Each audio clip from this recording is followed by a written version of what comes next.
નમસ્કાર મિત્રો, આજે જે લઈને આવ્યો છું ટોપિક એ છે ધોરણ 7 અંગ્રેજી વિષય 2025 નું પેપર જે સોલ્યુશન સાથે લઈને આવ્યો છું. કયા નિયમો આપણે યાદ રાખીશું તો આપણને પરીક્ષામાં તકલીફ ના પડે એવી નાની નાની બાબતો આપણે જરૂરથી ધ્યાન આપીશું તો આપણને જરૂરથી પેપર ઈઝી પડશે. પરંતુ આવું જ પેપર આપણે 2026 નું આવશે એટલે એ પેપર સ્ટાઇલ મુજબ આપણે પેપરની મહેનત કરીશું તો આપણું પેપર સારું જશે. તો સૌપ્રથમ આપણે વાત કરીએ મિત્રો, અંગ્રેજીના પેપરની વાત કરીએ તો પહેલો પ્રશ્ન જે પૂછાય છે એ પહેલો પ્રશ્ન જે છે, read the paragraph and answer the following question. Paragraph વાંચવાનો અને ફકરા ઉપરથી પ્રશ્નોના જવાબ લખવાના હોય છે. હવે મિત્રો, ફકરા ઉપરથી પ્રશ્નોના જવાબ લખવાના હોય છે તો ફકરાની અંદર જે માહિતી આપેલી હોય છે એ પ્રશ્ન જે પૂછવામાં આવે એના પ્રમાણે માહિતી લખીએ તો આપણો જવાબ સાચો પડી જાય. તો આપણે કઈ કઈ બાબતોનું ધ્યાન રાખીશું, કયા કયા પ્રશ્નો પૂછાય તો આપણે કયો જવાબ લખો, WH ના કયા શબ્દોનો ઉપયોગ થાય તો એમાં કયો જવાબ લખો એ આપણે ખાસ ધ્યાન રાખીશું. તો મારું માનવું છે કે સાચું પડી જશે. તો આપણે થોડા WH ક્વેશ્ચન વર્ડ વિશે થોડું સાંભળી લઈએ અને સમજી લઈએ. જો મિત્રો ધ્યાન આપજો ખાસ કે હુ એટલે કોણ થાય. હુ વડે જો પ્રશ્ન પૂછાય, આ તમને મને બધાને ખબર છે કે જો હુ વડે પ્રશ્ન હોય, હુ વડે પ્રશ્ન હોય તો હુની જગ્યાએ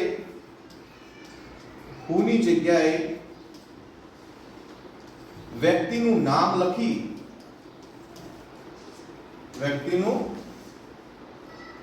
લખી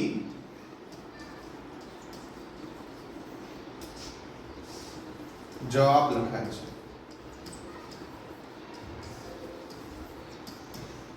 દાખલા તરીકે લખ્યું કે હુ ઇઝ ડોક્ટર, બરોબર છે, અને ઉપરના પ્રશ્ન જવાબની અંદર લખ્યું છે કે રામ ઇઝ અ ડોક્ટર. તો આપણે શું લખવાનું? રામ, ફક્ત હુ ની જગ્યાએ નામ મૂકી દો, પાછળનું પૂછડું એવું ને એવું, રામ ઇઝ અ ડોક્ટર. તો આ હુ હુ વિશે તમે જરૂરથી સમજી ગયા હશો કે હુ ની જગ્યાએ આપણે નામ લખવાથી પ્રશ્નનો જવાબ સીધો મળી જાય છે. એક વસ્તુ યાદ રાખવાનું, હુ ની જગ્યાએ નામ લખવાનું. હુ ની જગ્યાએ હી, શી, ઈટ, આઈ, યુ લખાતા નથી. આ ના લખાય, આ ક્યારે ન લખાય. હુ ની જગ્યાએ ફક્ત નામ જ લખાય છે. આગળ વધીએ આપણે. એના પછી મિત્રો વોટ આવે છે. વોટ એટલે શું થાય તમને મને બધાને ખબર છે, માહિતી લખવાની, માહિતી અથવા વ્યવસાય લખવાનો. તો બે લીટીમાં જવાબ લખવાનો, બે લીટીમાં જવાબ લખવું. ખાસ યાદ રાખો આ વોટ વડે. ત્યારબાદ મિત્રો આવે છે વેર. વેર એટલે ક્યાં. જો વેર વડે પ્રશ્ન પૂછાય તો આપણે જવાબમાં સ્થળદર્શક શબ્દ લખવાનો છે. સ્થળદર્શક શબ્દ જવાબમાં લખો. હવે મારું માનવું એવું છે કે ઘણા ખરા વિદ્યાર્થી બચારાને એ પણ ખબર નહીં હોતી વેરનું વેર પ્રશ્નમાં લખે. કઈ રીતના સમજીએ આપણે. આ રીતે પ્રશ્ન પૂછ્યો હોય કે વેર ડઝ જય પ્લે. ક્યાં રમે છે જય? તો છોકરો જવાબમાં આવું જ લખી દે છે, વેરનું વેર લખે અને જય પછી પ્લે એવું કરીને લખે. આ લખાતું નથી, આ ખોટું છે, સનાતન ખોટું છે. વેર પ્રશ્નમાં જવાબમાં લખાય જ નહીં. જવાબમાં પહેલા નામ લખવાનું. શું નામ લખવાનું? જય છે. ડઝ હોય તો પ્લેસ કરવાનું, પછી ઇન ધ ગ્રાઉન્ડ સ્થળદર્શક શબ્દ લખાઈ ગયો. આ જવાબ છે. એટલે આપણે તો એટલી ચોકસાઈ રાખીશું કે ફકરા ઉપરથી પ્રશ્નનો જવાબ લખતો એટલે સ્થળદર્શક શબ્દ દેખાય એટલે વેરનું વેર ના લખતા, વેરની એ જવાબમાં લખવું નહીં. ત્યારબાદ મિત્રો આગળ વધીએ. એના પછી વેન આવે છે. વેન એટલે ક્યાં, ક્યારે, સોરી, વેન વડે પ્રશ્ન પૂછે તો ક્યારે થાય. અને સમયદર્શક શબ્દ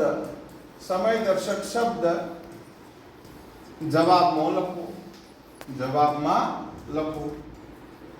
આટલું યાદ રાખશો તો મારું માનવું છે કે વેન વડે પ્રશ્ન ખોટો નહીં પડે. એ ફકરામાં જો સમયદર્શક શબ્દ હોય એ લાઈન પકડી લેવાની, તો એ તમારો જવાબ સાચો. મોટા ભાગે કયા પ્રશ્નો પૂછાય તે લઈએ છીએ આપણે. ત્યારબાદ મિત્રો આપણે લઈએ હાઉ મેની. હાઉ મેની એટલે કેટલા. હાઉ મેની વડે પ્રશ્ન હોય તો એના જવાબમાં સંખ્યાદર્શક શબ્દ લખવાનો. સંખ્યાદર્શક શબ્દ લખવો, આ યાદ રાખવાનું છે. અહીંયા લખવું છે કે how many students are there. તો જવાબમાં લખવાનું જેટલા છોકરાઓ હોય છે, 10 હોય તો there are 10 students. ઓકે, આ રીતે જવાબ લખાશે. ત્યારબાદ હાઉ મચ. હાઉ મચ એટલે કેટલા અથવા કેટલું. એના જવાબમાં જથ્થાદર્શક શબ્દ આવશે. જથ્થાદર્શક શબ્દ જવાબમાં આવશે.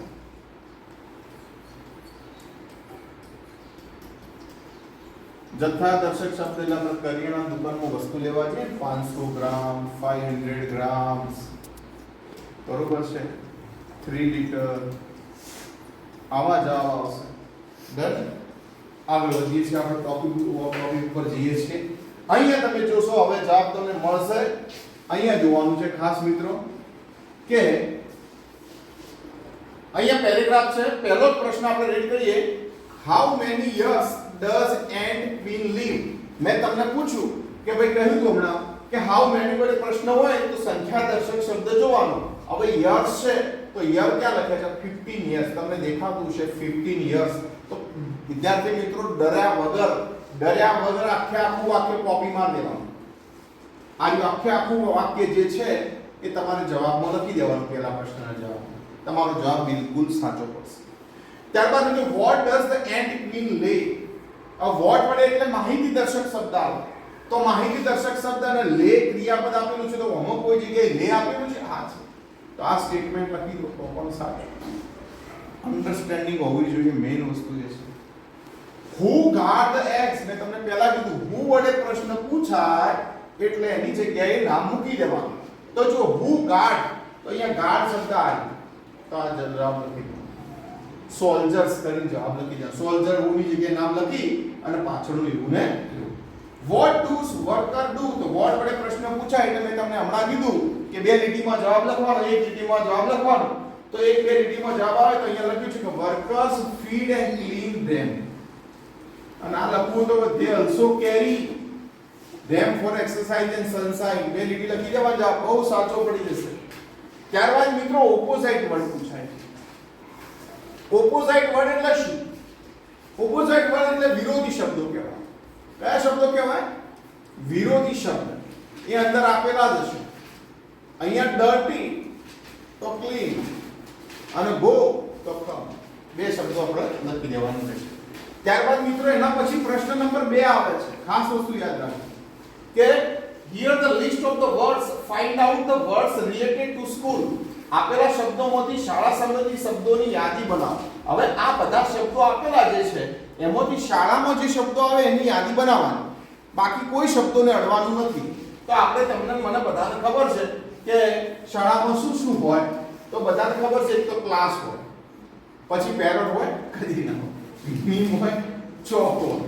વસ્તુ કીધું છે એટલે યાદ રાખવાનું. ઓફિસ, મેરીગોલ્ડ, ક્રો, આ બધું ના હોય. બેમ્બુ ના હોય, બેન્ચ હોય, પાટલી જોવા મળે મિત્રો, લાઇબ્રેરી હોય.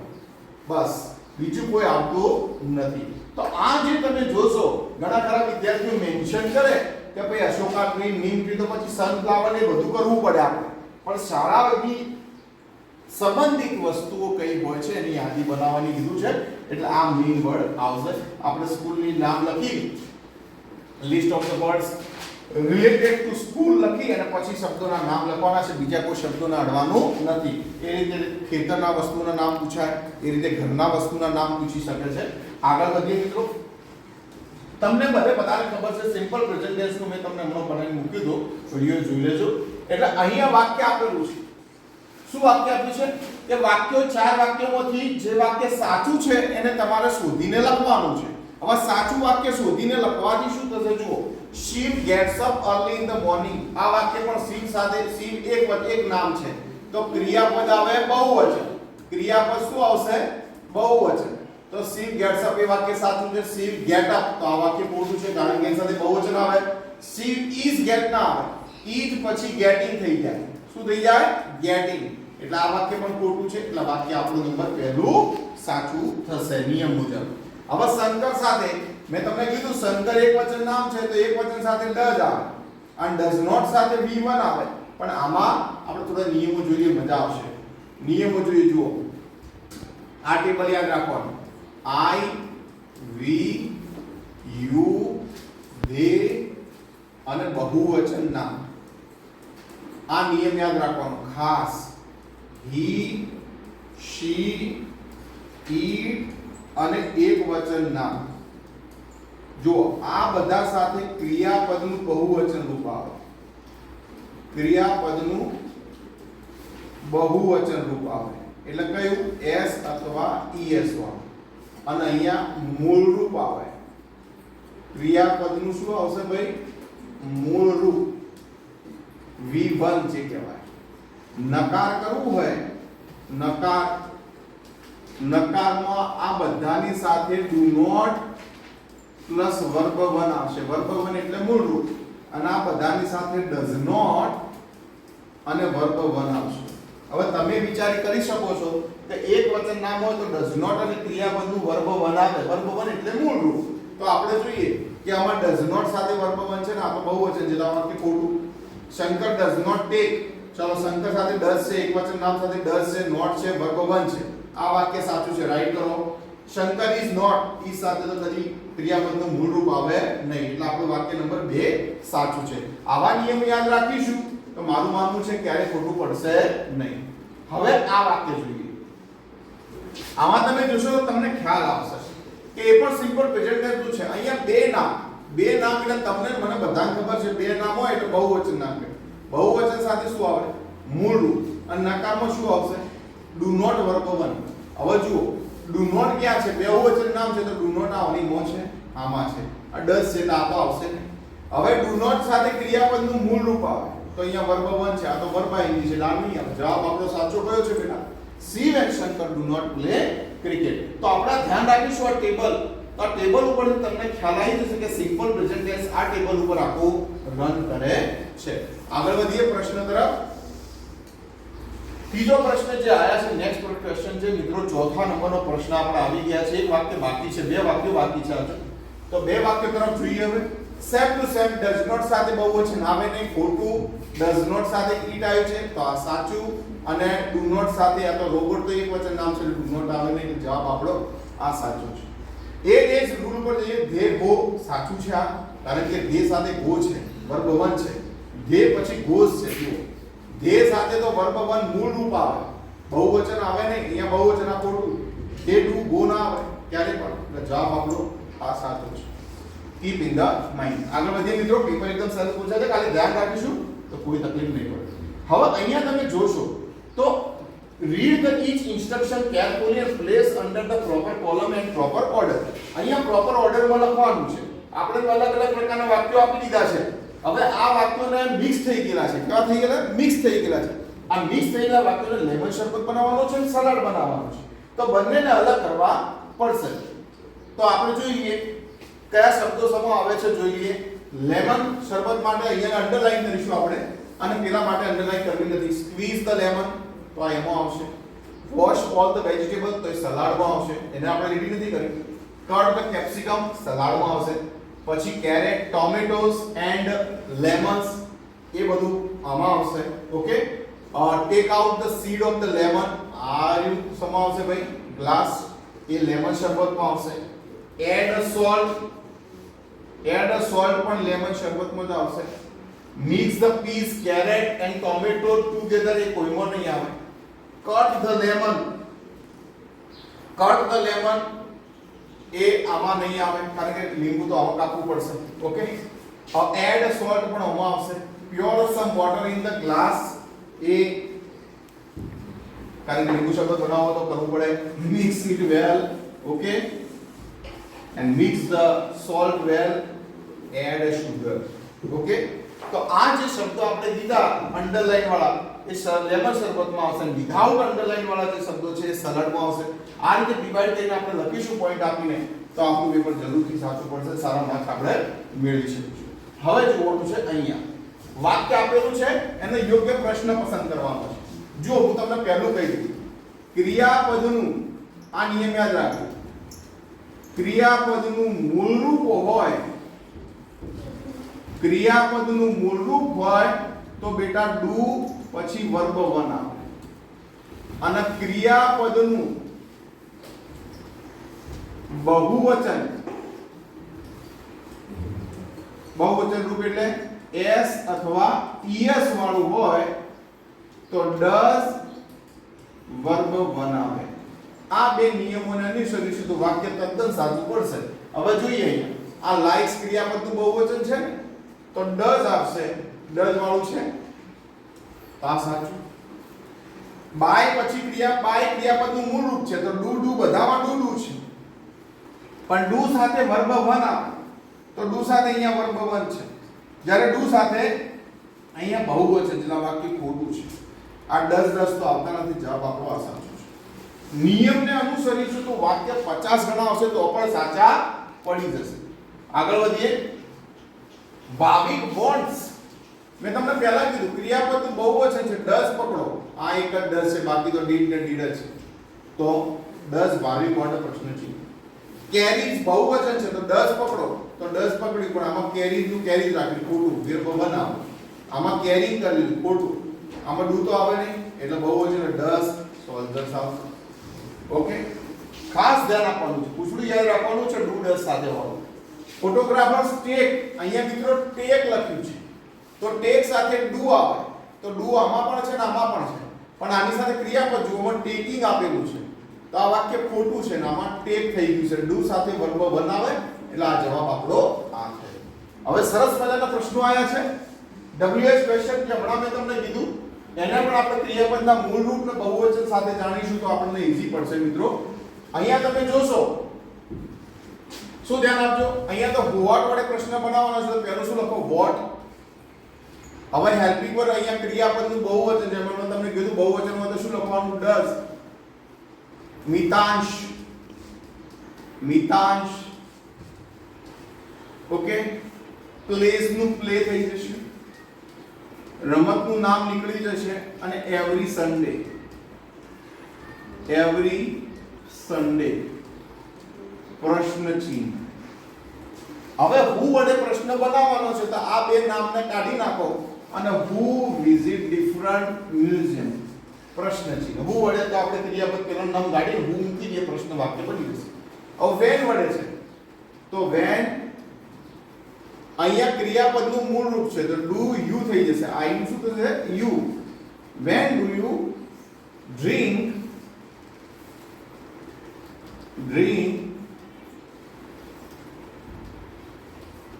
Lemon juice. સમયદર્શક શબ્દને કાઢી નાખો. હવે વેર આવ્યું છે તો વેર નું વેર પછી ક્રિયાપદનું બેટા શું છે બહુવચન છે તો વેર ડઝ. વેર ડઝ શું કહે કે પહેલાથી લેવાનું એલિશા. ગોઝ નું શું થશે ગો. બસ પ્રશ્ન ચિહ્ન. હુ વડે તો મેં તમને કીધું છે કે who is an English teacher પ્રશ્ન ચિહ્ન. આગળ વધીએ. ડાયલોગમાં ખાસ બાબત યાદ રાખવાની, કોઈ આપણને ગુડ મોર્નિંગ કહે તો આપણે એને સામે ગુડ મોર્નિંગ જ કહીએ છીએ. કોઈક આપણને થેન્ક યુ કહે તો આપણે વેલકમ કહીએ છીએ. આ બે નિયમો તો ખાસ યાદ રાખવાના. કોઈક આપણને ગુડ મોર્નિંગ કહે તો જવાબમાં શું આવે છે ભાઈ ગુડ મોર્નિંગ. જવાબમાં ગુડ મોર્નિંગ જ આવે. અને કોઈ આપણને થેન્ક યુ કહે થેન્ક યુ તો એના જવાબમાં શું આવશે ભાઈ વેલકમ. આ બેના તો રોકડિયા માર્ક્સ બધાને મળતા જ હોય છે. આ નિયમ યાદ રાખો. અહીંયા જો ગુડ મોર્નિંગ સ્ટુડન્ટ તો ગુડ મોર્નિંગ મેમ તો ગુડ મોર્નિંગ આવી. હવે વી આર ઓલ ગુડ, તો હાઉ આર યુ ઓલ? तो कैसे we all are good ma'am. मंथन से प्लीज स्टैंड अप. तो did you show marks to the parents? અહીંયા આવશે marks to the parents. તો મંથન કહે છે કે yes I did no. yes I did ma'am. આ જવાબ આવશે છેલ્લે. તો આ રીતે ડાયલોગ રાઇટિંગ આપણે લખીશું તો આપણને ઈઝી પડશે. આગળ વધીએ. મેઇન છે એડવર્ટાઇઝ ઉપરથી ક્વેશ્ચનના આન્સર લખવાના. હવે એડવર્ટાઇઝ ઉપરથી ક્વેશ્ચનના આન્સર લખવાના હોય તો મેં તમને WS ક્વેશ્ચન શીખવાડ્યા એના પર ખાસ ફોકસ કરીશું તો આપણે ગાઈડ પડશે. Where is the cell? હવે વેર વડે પ્રશ્ન પૂછાય તો આપણે જવાબ સ્થળ લખવાનું હોય. તો સ્થળ દર્શક શબ્દ એડ્રેસ લખવાનું હોય તો વેર ઇઝ ધ સેલ? તો લખવાનું ધ સેલ ઇઝ આખોલ 4 રસ્તા ડીસા. આ પહેલાનો જવાબ આવી જશે. વિદ્યાર્થી ખાલીનો જવાબ લખશે તો પણ સાચું પડશે. આખો 4 રસ્તા લખશે તો પણ સાચો જવાબ આપવામાં આવશે. When is the shop open? Open ક્યારે? વેન એટલે સમય દર્શક શબ્દ લખવાનો છે. The shop is open 9 to 9 pm. સમય દર્શક શબ્દ લખો. What will you buy from this cell? શું ખરીદી શકો તો વોટ વડે શું એટલે વસ્તુનું નામ. તો શર્ટ, ટી-શર્ટ, ફ્રોક. એ આ રીતે બીજા પ્રશ્નનો જવાબ આવશે. ત્રીજા પ્રશ્નનો જવાબ. What is this cell for? A cell કોના માટે છે? તો this cell is for dresses for all occasion and ready-made garments for kids. Kids માટે છે. નાના બાળકો માટે છે. તો kids લખી છે. Kids. Okay. On which day is the shop closed? કયા દિવસે shop closed છે? તો આમાં લખાય open all the days. मतलब लखी शकाय the shop is not closed any day. तो लखी शकाय all the day shop is open. All the day, all days.